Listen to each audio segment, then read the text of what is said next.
Hey, welcome back. It's Chris Nichols here from Bow River Trout Fitters, and today I want to talk to you guys about something that's near and dear to my heart. Now, first off, I'm not in the shop, obviously. I'm coming to you from my own home because that is just how dedicated we are at Bow River Trout Fitters to giving you guys educational material. We'll even make videos on our days off from the shop. So what I want to talk to you guys today is about pike fishing. And pike are one of these fish that some anglers turn their nose up at. You know, they think it's a trash fish or it's not a sport fish. And that's really unfortunate because some of the most fun I have every year, and one of the events I look forward to every year, is our opening season, May 15th here in Alberta, to target hungry pike. Now, of course, the way that I'm going to be talking today is really in regards to our lakes here in Alberta, but of course, a lot of the tips and techniques we're going to talk about will apply to pike fishing throughout North America, into Europe. Of course, it's going to change depending on your region, but I think you'll get a lot out of this. Here in Alberta, our season opens mid-May, and that's where, our lakes have only been ice-free for, in some cases, a couple weeks or a few weeks. The pike have mostly finished spawning, although some might still not have spawned out. And most importantly, the water temperatures are still cool, so those pike are coming into the shallow bays to feed, and that's where we can easily target them with fly gear. You can fish for pike into the warm summer months, but with the warmer water temperatures, the pike go down deep, and now you've got to use full sinking lines, deep, dredging of bottoms, and that's really more suited to spinning gear. Frankly, we tend to take a break, but at the end of fall, as water temperatures cool again as we get to the end of the season, that can be another really nice time to target those pike in shallow waters. Now, why do I love pike fishing so much? I mean, if you feel like swinging streamers on a tight line across the river and getting those trout hits is a lot of fun, pike fishing to me is just like 10 times beyond that. And it's because, again, we're stripping large flies when we're fishing for pike. We're bringing them back to our boat or bringing them back to shore. And when pike hit, it's very strong, it's very aggressive. You feel that line tug onto your hand, your rod bends immediately, and they usually take off and they fight very aggressively. Although I will say, for generally speaking, a fairly short amount of time. But it's just exciting, visceral action. I don't know what's not to love. So the first thing I want to talk to you guys then about is what kind of rod do you need for pike fishing? And remember, rod weight has more to do with the size and weight of fly that you want to cast rather than its fish fighting power. Again, pike are a lot of fun to fight, but they don't tend to fight very long. They might go for a couple of runs. They certainly shake a lot. They dog your fly down a lot. And of course, the larger ones can be a very tough fight, but they do tend to give in fairly quickly. So what I want is a heavy rod more because I want to throw larger flies. My favorite choice here in Alberta would typically be something like this 8-weight that I built. An 8-weight is a great choice. Can throw large heavy streamers with sink tips. You don't generally need to fish really, really big flies in Alberta, but if you are going to go for muskie, for example, out east, then you're going to want to throw larger patterns. You're going to need a bigger, stronger rod. In that case, something like this Echo Prime 9-weight or even a 10-weight could be absolutely appropriate. But here in Alberta, I would say an 8 or a 9 is plenty. Okay, so we've chosen our rod. Now, how are we going to rig everything up? To sink tip or not to sink tip, that really is the question. I mean, first off, you can have some of the most fun ever pike fishing on the surface, using poppers, using floating flies, stripping them across the top of the water, skipping them across, making a commotion. That can really entice hungry pike to come up to the surface and grab your fly. And that is some of the most exciting, I'm going to call it dry fly fishing, that you'll ever have. Absolutely. But pike are not always in the mood to come to the surface, but they don't often need the fly to be very deep either. Now, if I am going to fish with a floating line and just have things on the surface or just below the surface, I would just rig up something like this. So here I've just got a very classic strong leader. I think this is like a 0x leader with a very thick butt section. I've cut it back here a little bit and then tied it on to a steel leader. Steel leaders are very important. Pike do have sharp teeth. They will cut through mono very quickly. I'll talk about an alternative, but I am generally speaking going to use a wire leader like this. And we're going to talk about this more in just a bit. But this is going to float on the surface, gives you a great way to just strip a fly across. Or if it does have some weight in the fly, it might bring it down under the surface of water just a little bit. Now, another option you can go with, though, is a sink tip. And I do personally like to fish with sink tips when I'm pike fishing.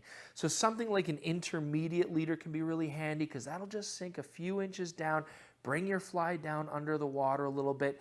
You generally need some weight because pike flies have lots of feathers. They're very bushy. There's lots of materials, and they don't typically have weighted heads. So when you throw them in the water, they will float unless you provide some sort of weight to bring them down under the surface of the water.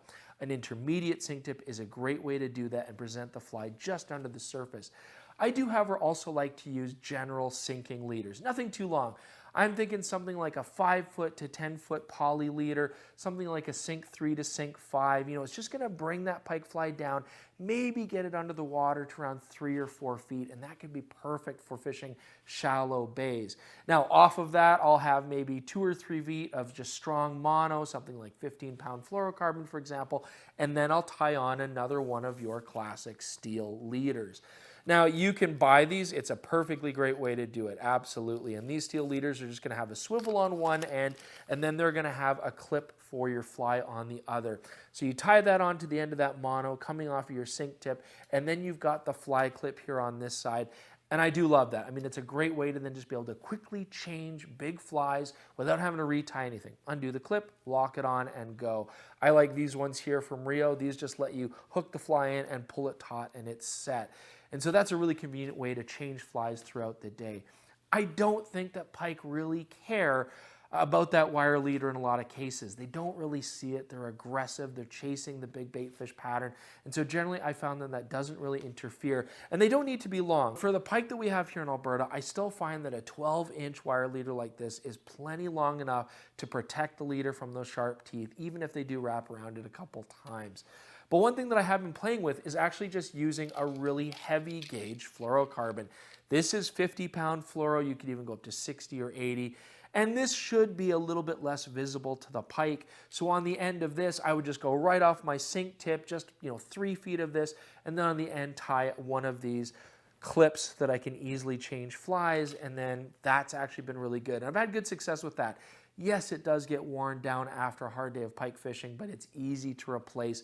And if you are worried about the pike feeling like they're seeing the leader and thus rejecting your fly, you could certainly give this a try. Just make sure it's fluorocarbon, it's more abrasion resistant, and make sure it's a very heavy poundage so you get that nice thick material. Now, whether you buy these leaders commercially or if you want to make them yourself, you can just buy steel-on nylon-coated wire, and then you can make it whatever length that you want. Loop it over through a swivel and then just use a sleeve and crimp it down on one side, make a loop on the other side through a fish clip, and again, just crimp that down with a sleeve. Then you can make your own custom sizes.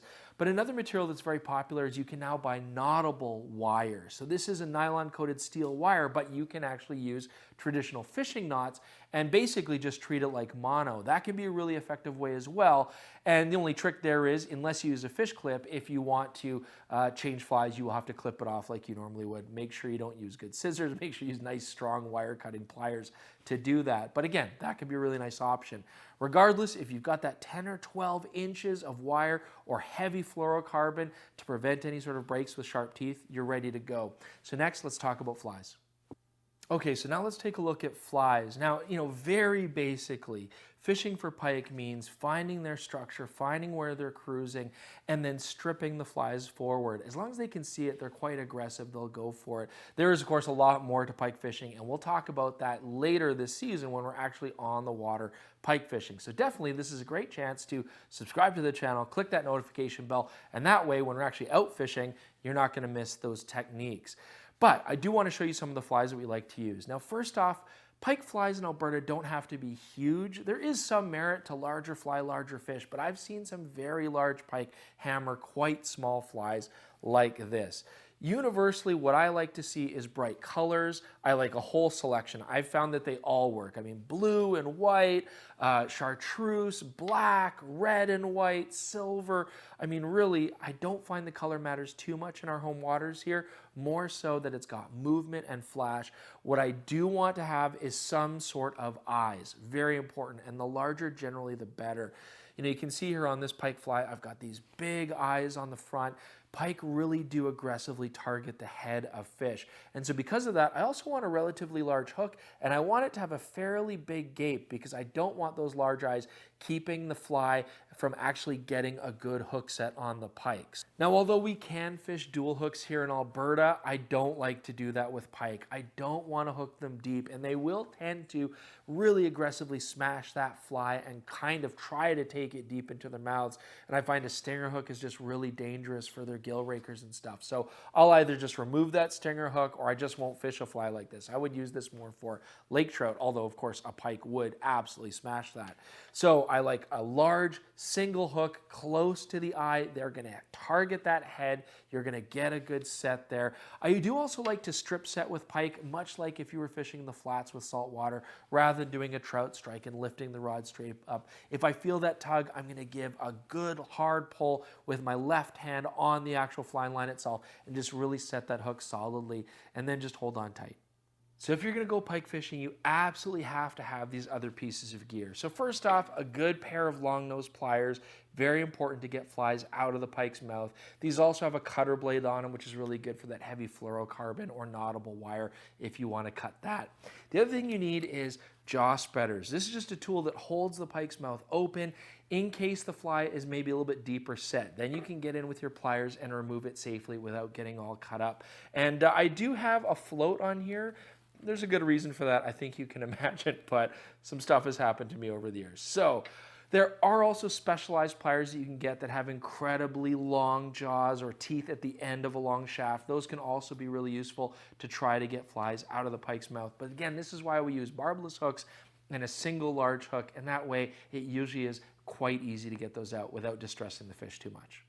Well, I hope that gives you guys a good understanding as a beginner of the basics to the tackle that you're going to need to go target pike. And I really do recommend that you give this a try. If you get it early in the season, you can absolutely fish right from shore, or wading in just a few feet. Throw your fly line out there as far as you can and then strip back to shore, and you will have success. Or if you do have access to canoe or a boat, well, then you have access to a lot more water. You can troll for fish, you can target different bays and structure, and it's, again, just a ton of fun. Also, here in Alberta, while we're targeting pike, we'll absolutely pick up the occasional aggressive walleye as well, so that can be a lot of fun too. I really encourage you, if you haven't thought about this yet, to really take a good hard look as the season approaches and maybe get some pike tackle and go try it for yourself. Anyways, if you have any questions, please do leave those in the comments below. We always appreciate that. We'll answer any questions that you have. Otherwise, as I mentioned before, please subscribe and stay tuned so you can actually learn pike fishing techniques when spring comes around and we actually get out on the water with Bow River Trout Fitters. Otherwise, thank you guys so much for joining us, and we'll see you soon with another episode.